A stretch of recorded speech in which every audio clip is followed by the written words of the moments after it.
Olá, turma boa! Bem-vindo mais uma vez ao canal do Vencendo Concurso, hoje, 24 de abril de 2024. Graças a Deus me recuperando, eu sabia que ia ser lento, eu sabia que ia demorado por tudo que eu li e estudei, e eu que falei tanto da dengue nas minhas aulas, acabei chamando ela para mim, né? Mas está tudo melhor, graças a Deus, já acabou a licença médica, me sinto fraco ainda. Estou tomando os remédios para recuperar a energia. Mas a energia da cabeça está boa, é só a física. E por isso eu acho que a gente pode sim trabalhar numa aula que está muito rica. Quero até nem fazer uma introdução longa, porque eu tenho muitos temas, assim, uma semana muito legal, viu? Muito para atualidades, bem frutífera. Quero lembrar que faltam 3 ou 4 questões para eu fechar o livro 18. E aí eu vou prolongar isso até o dia 30 de abril para ficar com uma data bem fechada, tá? Então vem aí, na próxima quarta, 1º de maio, eu vou gravar e lá eu já vou anunciar o lançamento do livro 18, porque eu tenho certeza que eu terei fatos para produzir, porque pela minha lógica, uma semana me produz 4 fatos que geram 4 questões. Fiquem atentos para a promoção de lançamento, tá, pessoal? Lembrando sempre que é importante não só um livro, não só deixar para estudar atualidades. Aliás, não adianta ficar os últimos 45 dias não costumam cair na prova. Então, Diogo, a partir de quando tem que estudar? Olha, eu, para mim, acho, para fechar bem os editais, que se não colocaram data, julho do ano passado, tá? Eu entendo que é isso, tá? E pelo menos é isso que eu tenho visto nas provas que têm aparecido. Mas vamos lá. E como é que eu faço para entrar em contato com você? É só mandar um WhatsApp. Está no modo avião porque eu estou gravando. Se eu estiver trabalhando, dando aula, eu respondo assim que eu posso.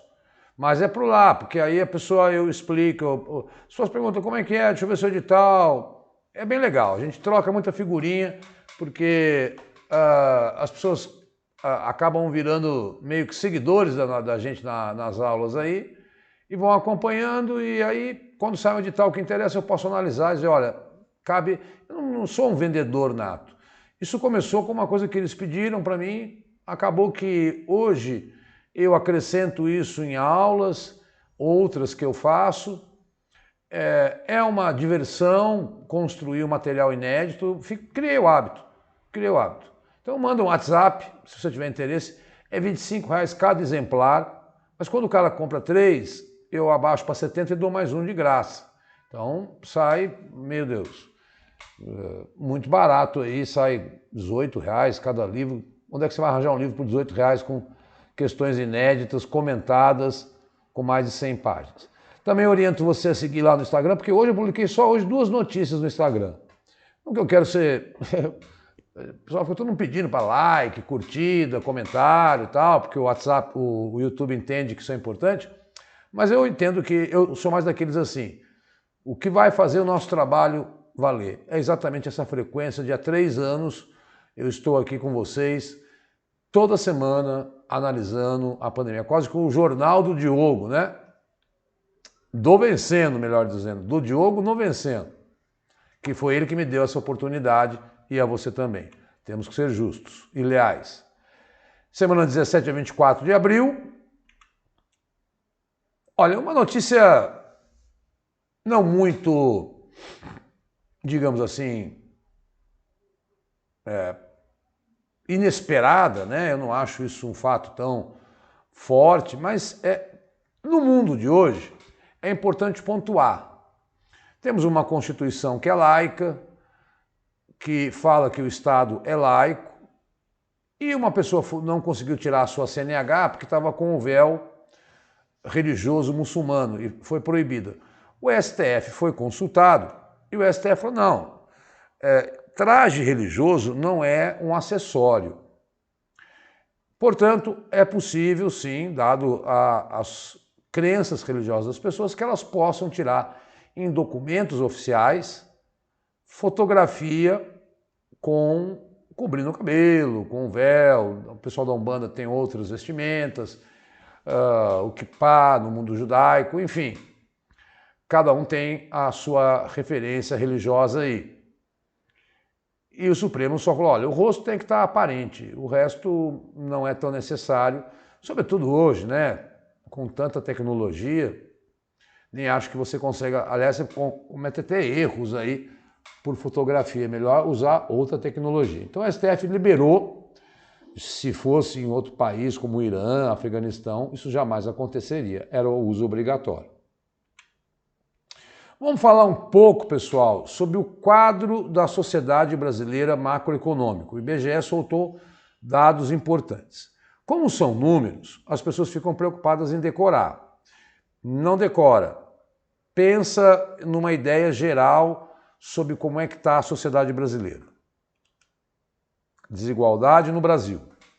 Rendimento mensal do 1% mais rico mensal é 40 vezes maior do que dos 40% mais pobres. Eles juntaram o número 40 aí para ficar num número redondo. Rendimento mensal subiu de 1.600 para 1.800, muito baixo, né? Gravei disso, acho que foi aqui que eu gravei na última aula. E aí é uma pesquisa super confiável, que as provas gostam, porque vem do IBGE. O 1% é de 20 mil, né? E aí você vai ter que fazer as contas, tal, em média. Rendimento médio mensal é 527, aí 20 mil, 500 vezes 40 vai dar 20 mil, né?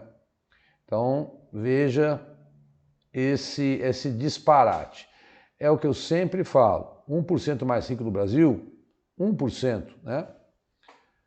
Ganha acima de 20 mil. Ora, qual seria o ideal? Que 30%, 40% do Brasil ganhasse mais que 20 mil.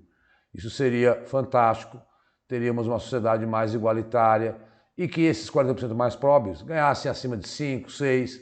É essa distância que é ruim. Eu preciso ter muita gente ganhando mais, ou numa faixa média. Não pode perpetuar esse índice Gini. O índice Gini é um índice que mede a desigualdade. Olha, eu vou pedir a você a gentileza de, com calma, dar uma pause e dar uma lida aqui. Eu não vou ficar lendo números porque eu tenho muitas coisas assim para comentar que eu acho mais relevante. É quase que um complemento daquela notícia sobre os números, a porcentagem de brasileiros e o seu ganho mensal. Tá? 20 mil, 1% mais rico, R$500, 40% dos mais pobres. E aqui depois tem as tabelinhas comparando 2022 a 2023. Tá? Eu repito, não entendo que seja necessário decorar. Acho que é aquela notícia que você guarda um dado, uma informação, como é a manchete, e você usa como argumento numa dissertação, ou mesmo numa questão escrita, ou eventualmente numa questão teste, que você possa fazer por eliminação com aquela informação lá da manchete que 1% ganha 40 vezes mais. Tá? Este é um diagnóstico péssimo. Eu acredito péssimo. Ah, você é comunista, quer todo mundo igual. Para de bobagem, eu quero o capitalismo da Suécia. Esse é que eu quero. Comunismo. É que as pessoas, quando você defende, elas confundem, né? Isso é uma loucura. Eu acho, assim, muito simples. Muito difícil o Brasil e o mundo se transformarem em comunistas. É meio que uma utopia. Então, dado que nas minhas leituras e pela minha experiência de vida, pelo que eu já li e vi, eu quero o melhor capitalismo do mundo, já que não dá para destruí-lo e construí-lo, nem sei se socialismo, sei lá, uma sociedade mais justa, que dê outro nome, humanista, eu preferia até. Acho que seria o nome mais ideal, nem capitalismo, nem socialismo, sociedade humanista. 1 em cada 5 famílias, isso me deixou de queixo caído. Eu não tinha nunca visto esse número tão recente, né? Porque é de 2019. Ou se passou pela minha cabeça, saiu. Então, 1 em cada 5 famílias recebeu o Bolsa Família em 2023. É a maior proporção. Ora, o que você entende do Bolsa Família? 1 para 5. Eu acho muito. Vocês não acham? Porque o ideal é que fosse 1, sei lá, para 10. É importante uma política afirmativa de dar dinheiro? Acho que sim. Não sou contra. Porque eu entendo que isso é uma emergência. Primeiro come, compra remédio, enfim, cuida da educação dos filhos. Tem que ter dinheiro. Saneamento. Agora, eu preferia que as pessoas tivessem, sim, um bom emprego, um bom salário. Eu acho que é isso que a gente tem que lutar. É isso que a gente tem que, na hora de pensar em escutar propostas, esse ano tem eleição, né? E não é só esse ano que a gente tem que pensar, é sempre cobrando, né? Eu cobro pra caramba, eu sou uma mala, mando e-mail toda hora. Olha, eu gostaria que fosse representado aí na reforma tributária com menos impostos, para a classe média baixa. Ué, é assim que se faz. Então está aí o dado também do IBGE sobre o número de pessoas. Então, equivale a 14 milhões de lares recebendo o Bolsa Família. Isso a gente sabe que não é muito, né? Aí depois ele faz um levantamento sobre quem recebe o BPC, né, e quem recebe outro programa social. Então, o IBGE aponta com o agravamento da pandemia que forçou a interrupção de atividade econômica, aumentou o desemprego, nós sabemos, o auxílio emergencial veio para tentar salvar, e agora o governo tem ampliado esse assistencialismo para alguns, essa política afirmativa para outras. A minha colocação é sempre essa, é sonhar com uma sociedade mais justa, humanista, onde todos ganhem e não precisem aí, porque é uma dignidade trabalhar. Nós sabemos isso, é o que você almeja. Você quer um cargo público, eu sei, para ter a sua dignidade conquistada. E eu acho nobre, absolutamente nobre isso. Tá? Então, está aí mais um dado importante para você ter um diagnóstico.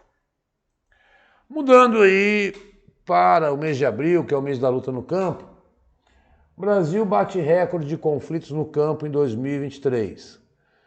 Conflito não quer dizer morte. Então teve o menor assassinato em 2020, desde 2020. Conflito é uma coisa, né?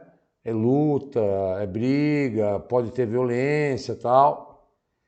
O número representa um aumento de 60%. Eu acho também que sempre quando começa uma pesquisa lá atrás, em 2014, eles não tinham tantas condições de pesquisar. Então, quando foram 1.339 casos, mas morreram 2.000 pessoas, 2.000 casos, desculpa, de conflitos, não mortes, tá? E aí tem os motivos de disputa por terra sempre, né? E a população indígena é a que mais sofreu, que mais morreu. Então, conflito, cuidado com a palavra. Eu me errei. Não implica em morte.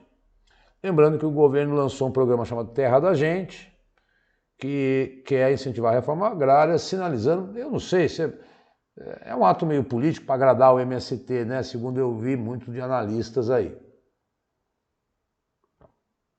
Mas no Brasil, vão achar que hoje eu tô... Ai, meu Deus, não tem nada a ver. Reforma agrária foi feita em todo mundo, né? Desde que seja em terra improdutiva. Seja em terra que o cara quer especular. Vai entrar em fazenda produtiva, é inconstitucional. Tá lá abandonada a terra, tal. Às vezes é do próprio Estado. É do próprio Estado, né? Enfim, eu acho fantástico, porque aumenta trabalho, gera emprego, comida. Eu acho importante. Feito com justiça, tá? Ah, você é do MST. Pelo amor de Deus. Qualquer política social feita dentro da lei e feita com justiça, a direita e a esquerda defendem, tá bom? só para te dizer aí que eu conheço esses campos políticos, eu posso te garantir. Qualquer política social feita dentro da lei, ela é defendida tanto pela direita como pela esquerda no Brasil. Ponto final, e acho que por qualquer ser humano de bom senso. Então não é porque a palavra reforma agrária ficou meio, eu acho que, estigmatizada, né? Como se fosse coisa da esquerda. Quem começou a fazer reforma agrária no Brasil, e fez mais que o Lula até, acho, foi o Fernando Henrique, que era um cara que representava o PSDB, hoje o centro político. Olha a notícia de hoje. Eu, como historiador, falei, meu Deus do céu, vou morrer. Quer dizer, então eu escutei isso. Portugal reconhece pela primeira vez culpa por escravidão e massacre no Brasil e fala de reparação. O presidente português, lá é um semipresidencialismo, diz que tem responsabilidade sobre crimes da era colonial, tráfico de escravos, massacre indígena e bens saqueados. Mas não disse como é que vai reparar isso aí. Ele falou isso ontem, na terça-feira, mas chegou no noticiário hoje. É a primeira vez que um presidente, que lá ele é chefe do Estado, não é chefe de governo, é o primeiro-ministro que governa, reconheceu a culpa de Portugal. E falou, pedir desculpas é a parte mais fácil. Realmente, se Portugal está numa situação de riqueza hoje, com todas as trombadas que cometeu na história, poderia estar muito melhor, mas foi o país que mais traficou escravos, 6 milhões, 4 milhões só para o Brasil. Então, só Portugal pegou metade de que todos os países europeus pegaram, Espanha, Inglaterra, França, que também pegaram, Bélgica, pegaram escravos. Tá? Agora, detalhe, sabiam, e aí veio a reportagem, eu li toda completa que está sintetizada, é uma coisa muito curiosa. Nas escolas portuguesas, eu já sabia.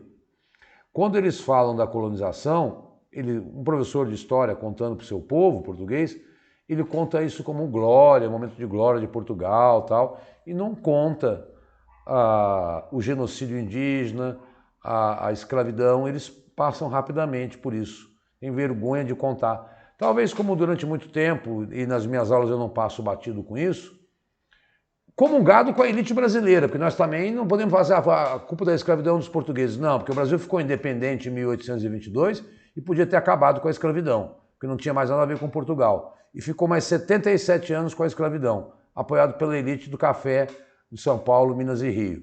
Então, não venha com churumelas que nós também temos culpa no cartório. Tá aí o racismo estrutural. Agora, eu quando vou dar aula sobre guerra do Paraguai, eu explico. Olha, o Brasil até batizou como a guerra do Paraguai, né, culpando eles. E eu vou lá e mostro, o real culpado pelo massacre do Paraguai foi o Brasil. Então é preciso desconstruir essa história. E lá em Portugal eles não fazem isso, como o texto está dizendo. Agora estão querendo se movimentar. Vamos ver. Tomara que recompensem a população herdeira da escravidão, que em primeiro lugar as quilombolas, né? São descendentes diretos e que, repara, agora não vai ter dinheiro nunca, Portugal não é tão rico assim para indenizar o tamanho do estrago que fez roubando, matando índio. Não é aula de história. Mas é preciso pegar a história para entender o presente, né? Senão a história não serve para nada. Manchetes. Olha, o Lula esteve na Colômbia, falou com o Gustavo Petro e fizeram uma declaração conjunta propondo um plebiscito na Venezuela antes das eleições para saber se a eleição está funcionando normalmente. Eu vi a cédula da Venezuela que o Nicolás Maduro mostrou hoje, eu nunca vi isso na minha vida. Ele aparece, a foto dele, 13 vezes na cédula. E aí a ideia é consultar o povo. Foi uma carta, não quer dizer que vai acontecer. Estados Unidos vetam o reconhecimento da Palestina como Estado da ONU. Para os americanos, o Estado palestino deve ser criado em negociação. Houve lá uma tentativa no Conselho de Segurança de reconhecer e 140 países da ONU reconhecem. Mas os Estados Unidos, como tradicional aliado de Israel, ele quer que Israel reconheça também. Algo que eu acho não tão fácil de acontecer. Isso prova o alinhamento direto dos Estados Unidos com Israel, para você entender a política internacional. Mulher morre por eutanásia no Peru, no primeiro caso da história no país. Ela tinha uma doença degenerativa e a Suprema Corte autorizou, mas não detalhou como é que foi essa eutanásia. Por que isso vira notícia? Porque os países da América Latina são extremamente católicos, né? E, de certa forma, a Igreja Católica tem, com mais maus olhos, a eutanásia. Mas aí é aquela velha história, o Estado é laico. Europa e mais uma de aquecimento. Quer dizer, aqui não é aquecimento, é aquecimento, mas é o gelo virando água. 10% do gelo dos Alpes. Eu vi que, acho que foi ano passado que eu contei uma notícia como essa, a maior estação de esqui do mundo fechou no inverno. No inverno, no outono, acho, que não tinha gelo. Pronto, a gente vai colecionando informações.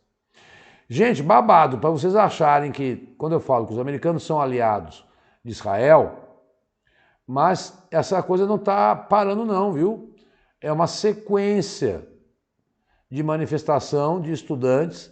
Na Argentina está tendo também, mas é porque o governo cortou dinheiro das universidades. Os professores estão tentando dar aula, não tem luz, estão dando aula na rua. Agora, as maiores universidades do mundo, Harvard, e a Yale e Columbia, estão fazendo manifestações pró-palestinos, que rompa com Israel. Muito interessante que o pensamento jovem, de vanguarda. Por que eu falo isso? Não porque eu quero defender os palestinos ou eu ser contra Israel, não é isso.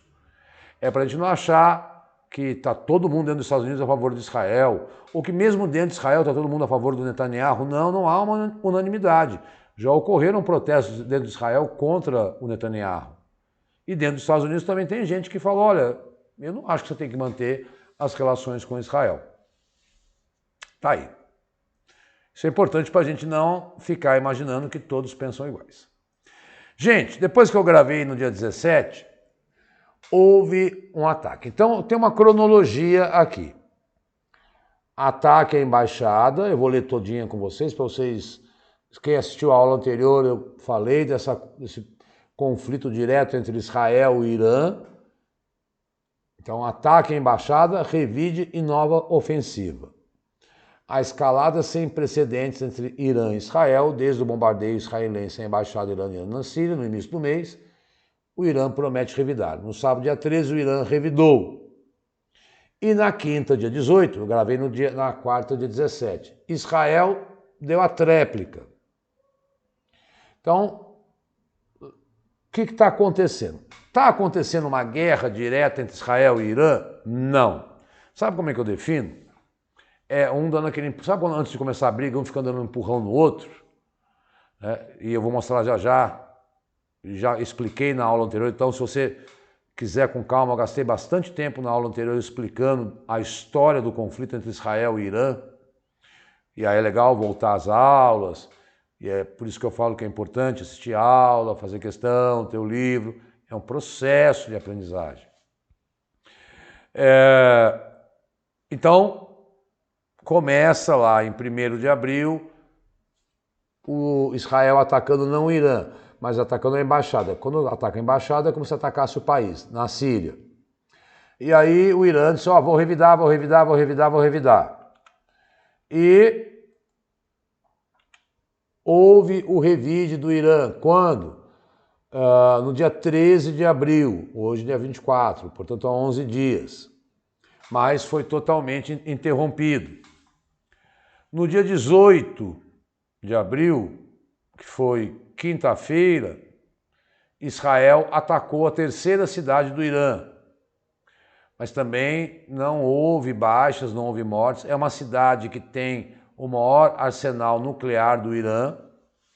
E o que todo mundo... Foi consenso, viu, pessoal? Todo mundo que eu li, porque eu tenho que me basear em professores de relações internacionais, em diplomatas, em especialistas, né, sobre o Oriente Médio, a gente conhece, mas tem que aprofundar. E todos acham que é por enquanto. Atualidades é assim, está nesse pé. Desde o dia 18 até hoje ninguém mais atacou ninguém. Tomara, se uma guerra escala nessa proporção, eu não sei o que pode acontecer. Realmente tenho muito medo.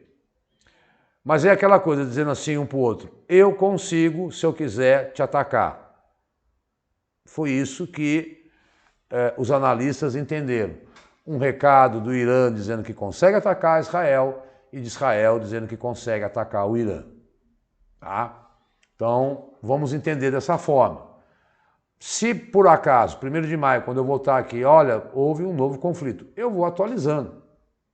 Tá? Mas, por enquanto, a gente pode dizer assim, houve um ataque direto no mês de abril, já que nós estamos encerrando o mês, entre Israel e Irã, que não havia direto, era sempre atacando indiretamente. Mas houve um ataque direto em abril de 2024, que deixou o mundo assustado. Olha o que eu consegui para vocês. Putz, quando eu consigo um mapa que é bem didático, eu fico super feliz. Rede de influência do Irã. Já falei na aula passada que o Irã tem uma raiva do que os Estados Unidos fizeram, explorando durante muitos anos, e desde a Revolução de 79, declarou como grande inimigo, grande satanás, os Estados Unidos e o pequeno satanás, Israel. E por isso o Irã, que é de maioria xiita, mas os xiitas correspondem a uma minoria dentro do mundo islâmico, construiu aliados. Quais são os principais aliados? São 3. Grupos xiitas radicais no Iraque, são milícias, o Hezbollah no Líbano e os Houthis no Iêmen. Todos eles ajudaram no ataque lá do dia 13. Ah, mas e o Hamas? Por que não está aí? Então, o Hamas, ele é aliado, mas ele não é xiita, ele é sunita.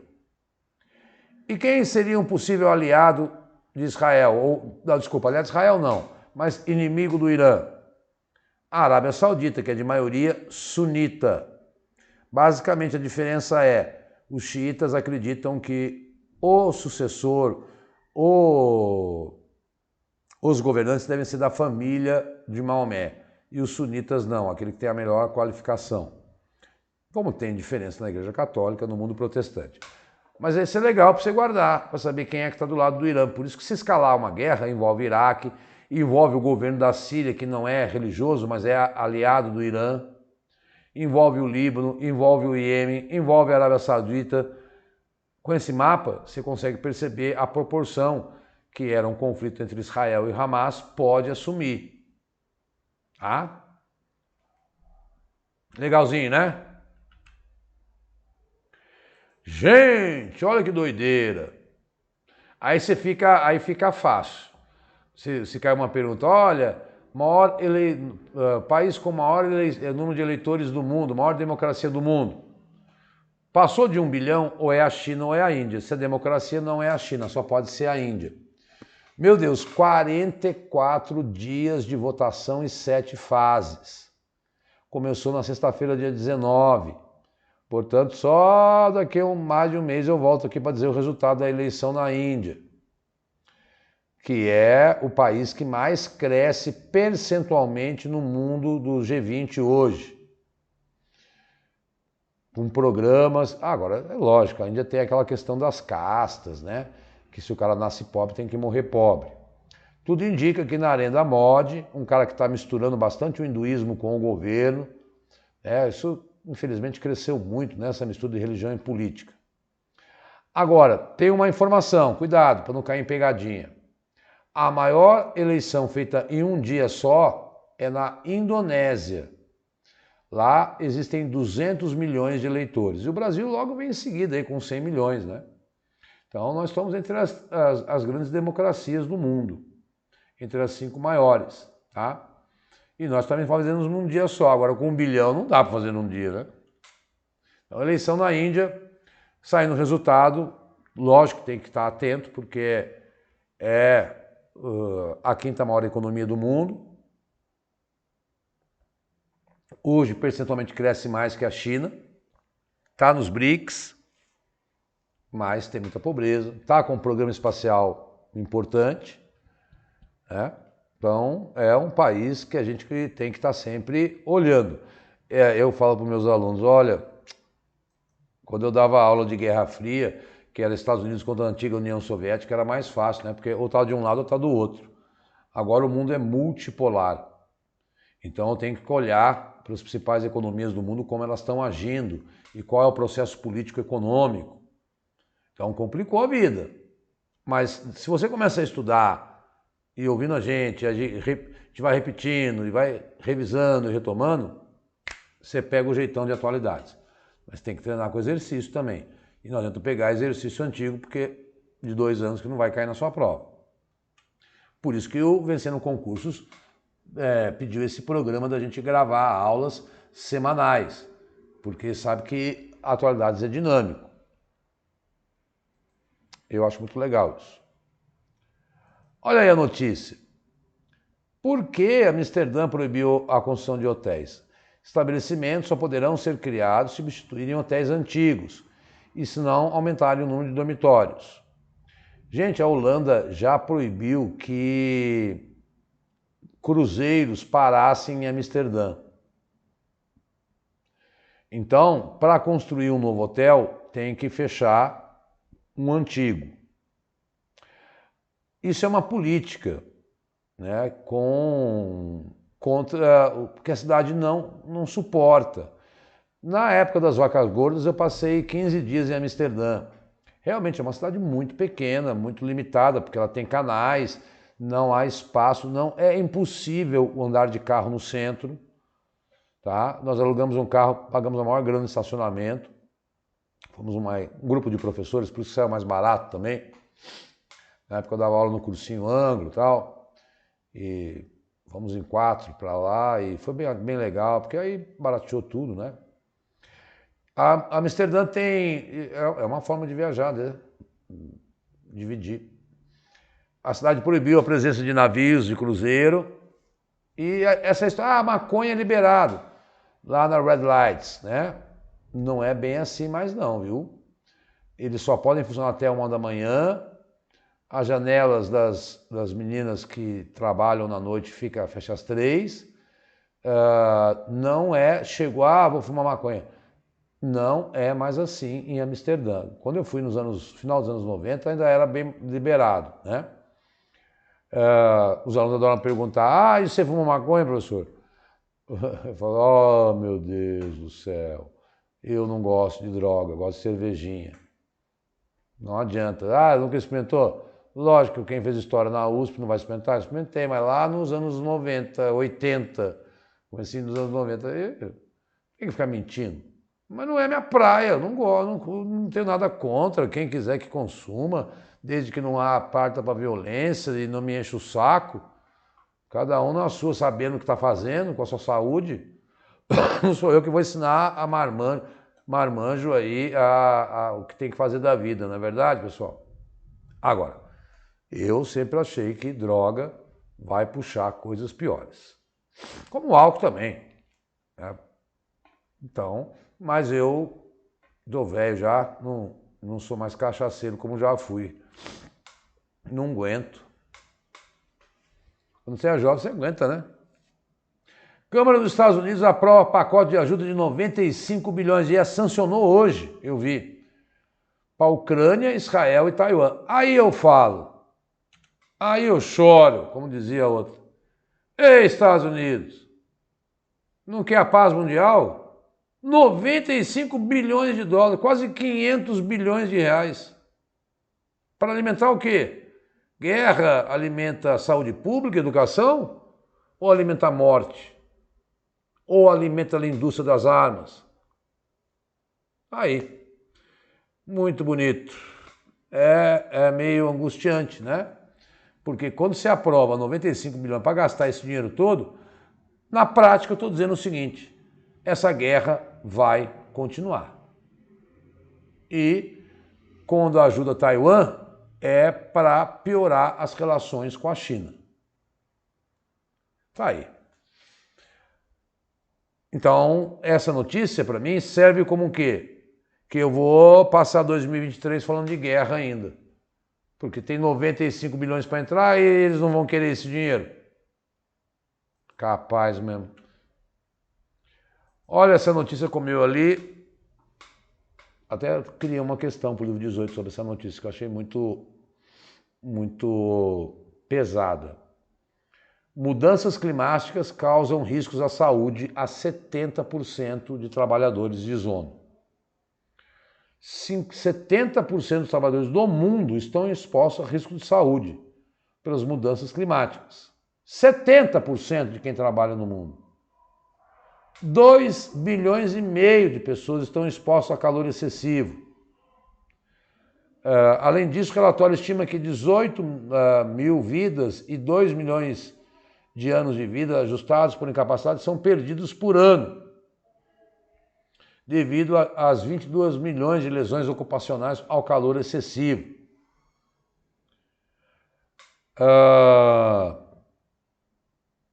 De acordo com o documento, inclui 1,5 bilhão de trabalhadores expostos à radiação UV, 18 mil mortes por câncer de pele, 1 bilhão expostos à poluição atmosférica, 870 milhões agrícolas a pesticidas.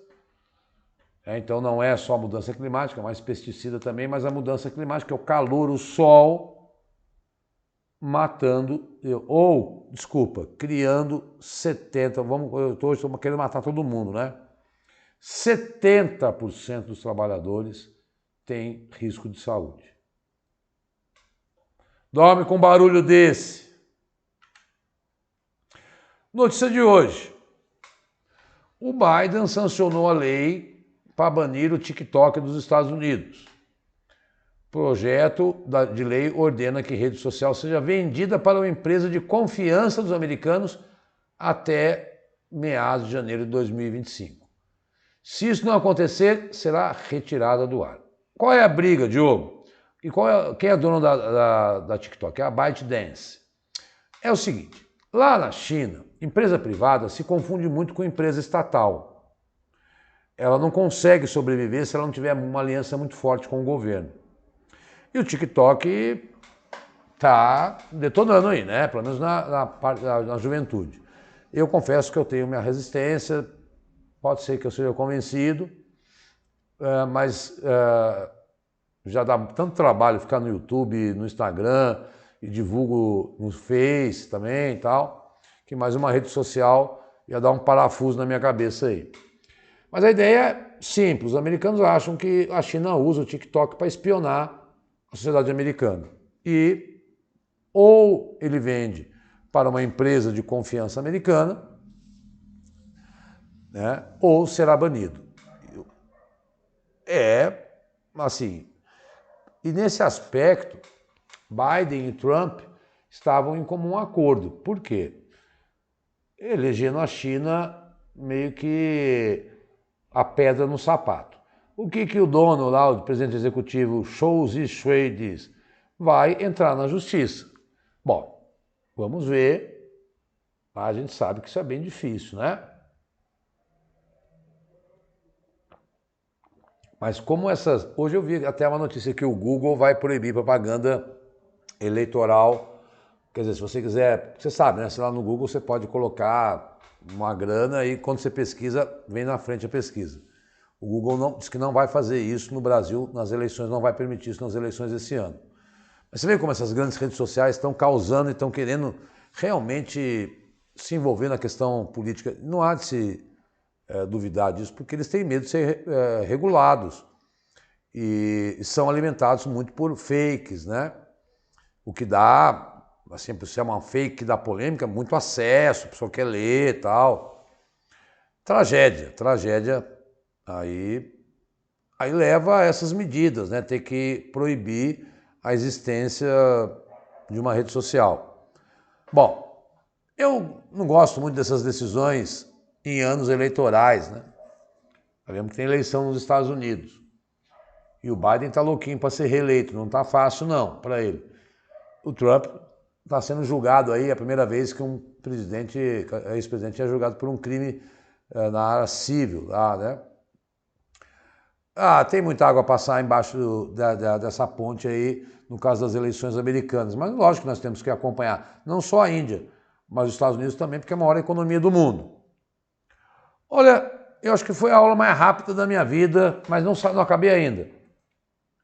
Só para que você realmente saiba, eu divulgo toda a aula, porque às vezes eu sempre acho que eu tenho certeza que eu ganho seguidores todo dia, e tem lá os que me negativam também, nossa, não tenho preocupação com isso, né? Mas é o espaço que eu tenho para divulgar o meu trabalho, é um trabalho inédito, é um trabalho único, é um trabalho pensando em atualidades, pensando no seu concurso municipal, estadual e federal, onde a pergunta é voltada, é muito factual, eu sei, não são textos longos, mas eu não estou preocupado com isso.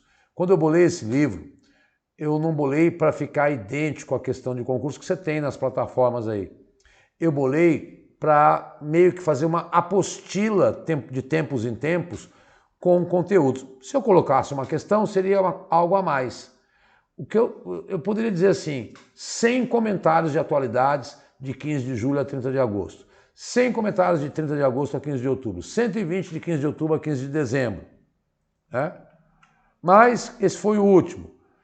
Mais 100 comentários transformados em questões de 15 de dezembro a 15 de fevereiro. E semana que vem, no 1º de maio, eu lanço mais 100 de 15 de fevereiro a 30 de abril.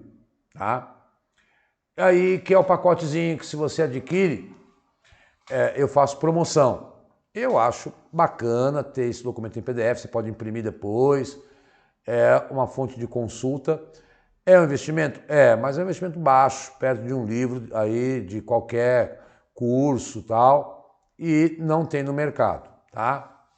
Óbvio que não pode ficar repassando um para o outro, porque dá direitos autorais, tem como a gente descobrir, isso é crime, você perde a vaga no concurso. Mas eu peço para que você divulgue para mim, eu preciso muito que você me ajude a divulgar, porque eu acho que muita gente nem sabe que existe, sabia? E aí você fala, olha, tem um material que só um professor tem e tal, não sei o quê. Porque todos os outros eu conheço, quem dá aula de atualidades. Tem 5, 4 professores no Brasil.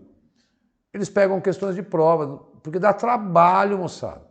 Dá trabalho todo dia fazer. Eu consigo fazer 1, 2 questões por dia, porque é comentar tudo isso.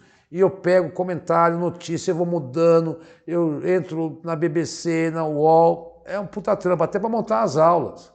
Eu vou juntando a melhor notícia, leio várias, aqui está explicando melhor, aqui tem o mapa. É assim que eu monto esse quebra-cabeça de atualidades semanal. Tá? E aí, como é que eu faço? Mando o WhatsApp para mim, que lá eu passo a chave Pix, funciona como todo mundo.